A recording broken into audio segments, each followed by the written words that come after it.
Di pumasok ang person.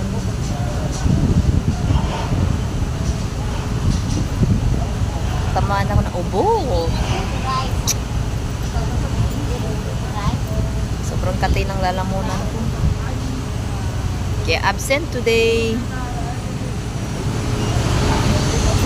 Going pa check up para kumuha ng doctor certificate.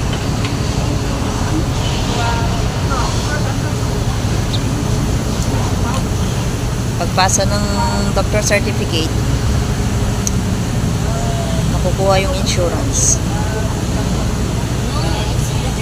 Ibabalik kung ano yung nagastos. Sarado pa eh. 1:45 pa lunch break. Nagkataon ano yung time ko, lunch break.